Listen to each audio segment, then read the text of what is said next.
Alright, you better you better bet your sweet petunia that I am trying out another idea. It's kind of like, I think it might be an addiction, actually. But anyway, 4 reasons why you should watch someone else, aka me, do their own shadow work. And no, I'm not editing this or anything, mostly because I don't feel like it. And then also because it just takes me forever, and I don't want to do that right now if I literally have nobody watching. So, reason number 1 of 4, which 4 is a weird number, but I had 3, and then I was like, wait, this point is a good idea too. So, now it's 4. And also I had the script written up on my phone, but then it turns out that I actually need to have the app open to keep recording myself. So, we'll see if I can just remember it off the top of my head, and hopefully this doesn't go too horribly. Okay, so number 1, previous experience. I've actually been doing shadow work before I even knew it was called shadow work. I basically called it journaling or deep dive or stuff like that. And I've been doing it since I was like fucking, I don't know. I was still in like the late stages of high school, actually. And yeah, you can see how much, or rather how much that got me in life. Now I'm fucking broke as shit, and having to sit in my car and record my phone because me and my fiance are in a 1-room Airbnb. So as you can see, things are going absolutely fantastic for me. Highly recommend anyone do their own shadow work. And then second, as you can tell, I've kinda gotten to the point where I can, kind of laugh a little bit about my flaws sometimes, instead of, getting really, really angry or upset, which I also still do. But for videos, I can probably keep it lighthearted enough. So that's for as far as previous experience goes. Number 2 is it wasn't distancing, but it's basically when you try to do it yourself, you feel like you have, like it's a mountain to get over. So you've kind of, watched other people talk about shadow work, and you're like, oh wow, yeah, that's a really good idea. I should do that. And then you don't do it because, whatever reason. And the reason is probably because you're procrastinating, and when you're like, okay, it's time to do it, you feel this resistance. And it is either one, like, basically impossible to force yourself to do it, or 2, it takes so much energy, so much willpower, that you're basically not even willing to put yourself through that. Now, I'm your standard armchair psychologist, and I believe that at least part of the reason that we might procrastinate or not do something is because deep down, maybe on our unconscious level, we know that if we do something that we have such a resistance against, it's because we know that there is a risk of having an experience that is going to really, really upset us, potentially even like traumatize us or whatever it may be. Like, we just feel like we are not equipped to handle the emotional intensity that may result from doing something. So we kind of just, either keep putting it off or make reasons to not do a thing. And it's actually a good thing that we're not doing it because, there's a real chance that it could go wrong and, you could end up like never wanting to do shadow work again, even though you can tell conceptually it's a really good idea. Or, you might end up, instead of going through the process, you might end up like in a really bad self-loathing, self-flagellating sort of cycle where, you basically just are ridiculously harsh on yourself, and it just ruins your mood for the next days and next weeks, whatever. So that's why I believe people might be hesitant to do this.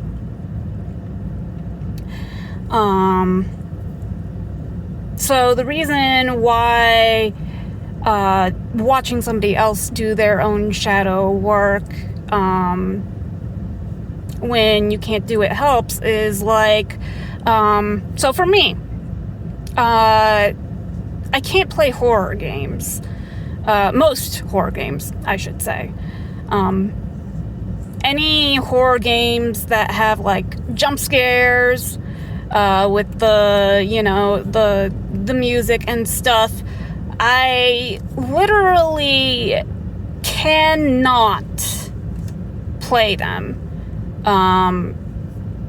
Like, my body just locks up and I go, no, I'm not doing this. But then I watched a Let's Player called Manly Badass Hero, and I got to experience a horror game that had the jump scares and everything, but because Manly is so calm, so chill when he plays, it's like I can vicariously feel that, and now the jump scares that really got to me before have really calmed me, the jump scares that got to me before, they've lost a lot of their intensity. So now, where I physically could not get through the game, now I have I basically am playing it vicariously through Manly, who, because of his own skills and his own mindset, I'm able to enjoy something I otherwise couldn't enjoy. Alright, so that's it for point number 2. Number 3 is distancing. So I believe, again, armchair psychologist, that when a person shows enough traits that you admire about them or like about them, we tend to be a little bit more forgiving of whatever flaws that or I wouldn't even say flaws, I would say whatever traits that we don't like about them, which we probably also don't like in ourselves, we're a little bit more forgiving towards them. So to give an example, I watch people play games like crazy. It's so cathartic. But I watch the Twitch streamer Chilled Chaos, and his specialty is deception games with friends. And he is a good liar. He is such a good liar. He is an uncomfortably good liar. Like, I will watch him play his games. I can't afford a good enough internet to watch him stream live right now, so I watch it on YouTube. But I will literally have to pause a game where he is actively deceiving a friend because I am so physically uncomfortable with it. Like, he is just so good and so convincing, even though you know that he is lying straight to his friend's face. And this is like a very personal topic for me. I was always taught growing up that honesty is the best policy. You should always be honest and truthful. So when I watch that, I feel very uncomfortable. I feel like, oh, come on, you shouldn't be doing this. But like, it's all for the sake of the game, you know? So,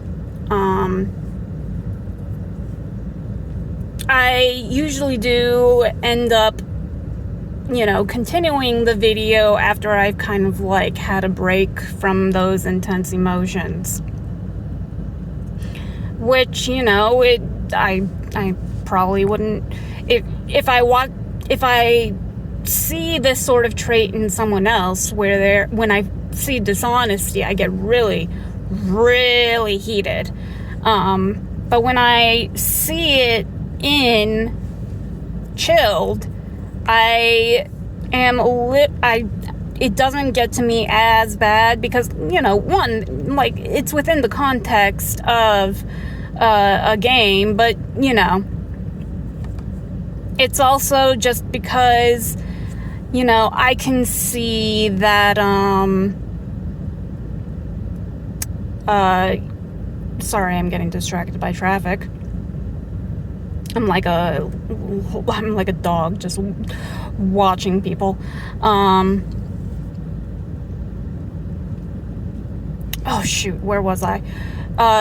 Not just because it's just a game, but because like I see all these other traits with him, and I know that he's not like actually malicious. He's actually like an incredibly sweet person, very, very like a very caring individual. Like I've seen him just like stop everything that he is doing to help people out with their technical issues while he's alive. So like very, very nice person who just happens to be really good at lying also. So yeah, that's point number 3. And then point number 4 is, gonna toot my own horn here. And yes, I am like, not really Southern. I grew up in North Carolina, so I'm like, fake Southern basically. I believe that I am at a very pivotal point in my journey. So I think it's going to be very exciting to watch how shadow work helps me get over the obstacles that are holding me back from my true potential. And I think that, if I keep this up, if I'm able to stick to doing this on a regular basis, that I am going to go from the place where I am no longer in poverty to actually wealthy and secure.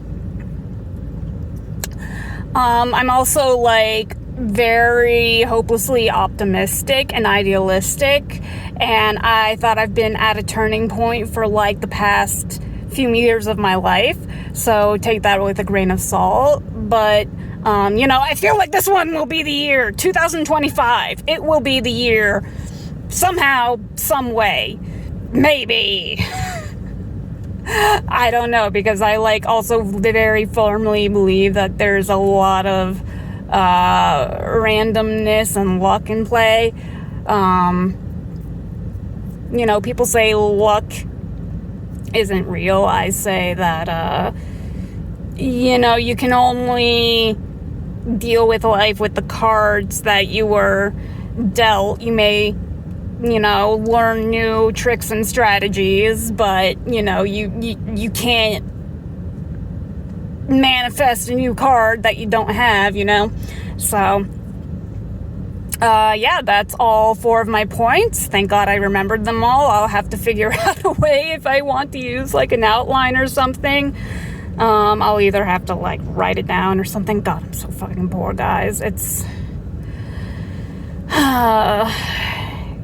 sucks being poor, but that's part of why I'm doing this, is to not be poor anymore eventually, maybe, question mark. I think YouTube is a good platform for that, but anyway, that's not why you're here. Those are the 4 reasons, which are, if I remember correctly, because I have previous experience. I'm putting up my hand, but you can't see it. I have previous experience.